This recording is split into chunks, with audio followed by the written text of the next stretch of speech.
এই মুহূর্তের সবথেকে বড় খবর, সুপ্রিম কোর্টে বড় ধাক্কা খেল রাজ্য সরকার এবং এসএসসি।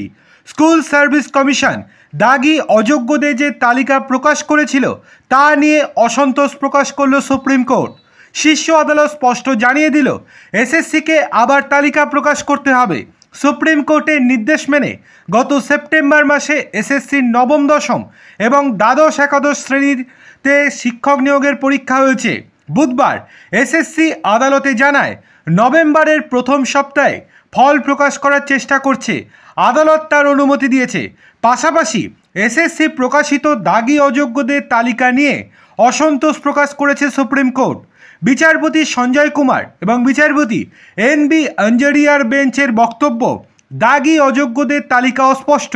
বিচারপতি সঞ্জয় কুমার বলেন, বিস্তারিতভাবে তালিকা প্রকাশ করতে হবে, সেখানে বিষয়ভিত্তিক সংরক্ষণ ভিত্তিক তথ্য থাকতে হবে। এসএসসির আইনজীবী কপিল সিব্বল এবং কল্যাণ বন্দ্যোপাধ্যায় জানান, দাগি অযোগ্যদের যে তালিকা প্রকাশ করা হয়েছে তাতে সেখানে সকলের নাম রয়েছে।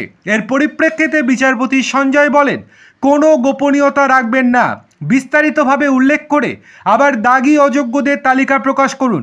বিষয়টি নিয়ে না হলে আবার জটিলতা তৈরি হবে, আবার কেউ অন্য কিছু নিয়ে আদালতে আসবেন। এসএসসি আদালতে জানিয়েছে তারা আবার তালিকা প্রকাশ করবে। মামলার পরবর্তী শুনানি আগামী 24শে নভেম্বর। গত আগস্ট মাসের শেষে দাগি অযোগ্যদের তালিকা প্রকাশ করেছিল এসএসসি। তাতে অন্তত 1806 জন দাগি অযোগ্যদের নাম ছিল। তাদের মধ্যে যারা নতুন নিয়োগ প্রক্রিয়ায় অংশ নিয়েছিলেন তাদের অ্যাডমিট কার্ডও পরে বাতিল করা হয়। সুপ্রিম কোর্টের নির্দেশ ছিল একজন দাগিও যাতে নতুন নিয়োগে অংশ নিতে না পারেন তা মেনেই এই পদক্ষেপ করেছিল কমিশন। তারপরে এসএসসি পরীক্ষা হয়।